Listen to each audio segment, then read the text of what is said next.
اليأس عدو التقدم والبصيرة. إن الوقوع فريسة لليأس هو بمثابة إغلاق الباب أمام كل الاحتمالات الجميلة. اليأس يحجب الرؤية ويطفئ شعلة الحماس ويقود إلى التوقف والاستسلام. هو بمثابة رمال متحركة، كلما غرقنا فيها أكثر زادت صعوبة الخروج منها.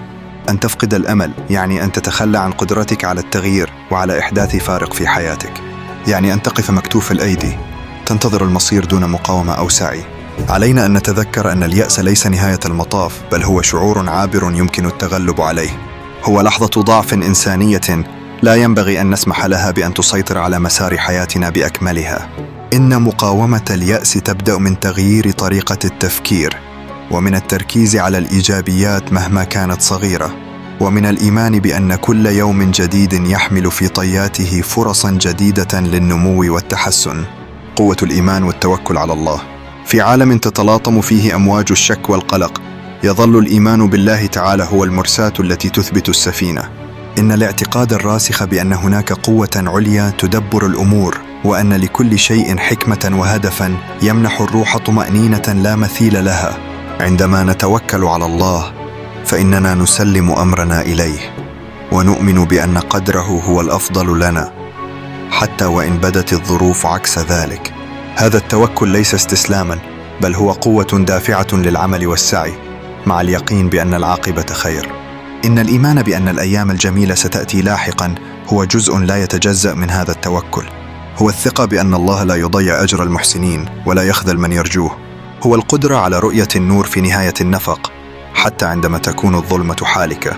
هذه القوة الروحية هي التي تمنحنا الصبر على البلاء، والثبات في مواجهة التحديات، والاستمرارية في طريق السعي.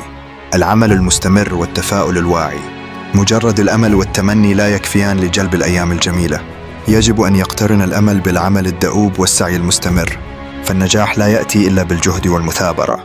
إن كل خطوة نخطوها نحو أهدافنا حتى وإن كانت صغيرة هي بمثابة بذرة نغرسها اليوم لنجني ثمارها غدا.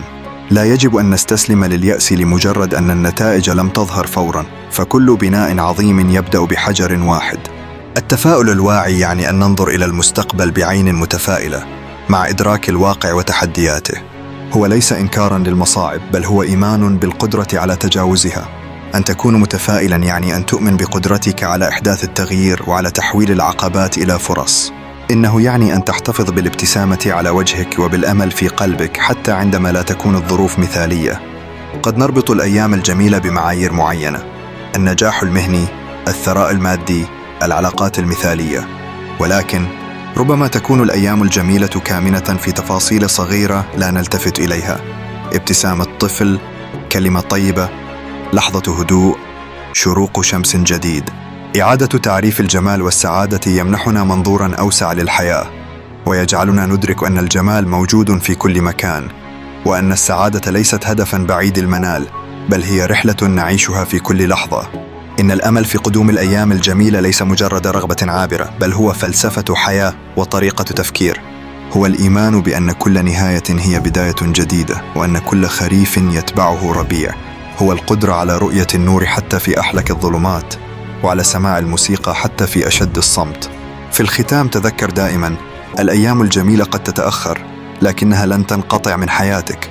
احتفظ بالأمل كشمس مشرقة في سماء قلبك. اجعل من الصبر رفيق دربك، ومن العمل زادك، ومن الإيمان نور بصيرتك. فالحياة تستحق أن نعيشها بكل ما فيها من تحديات وجمال.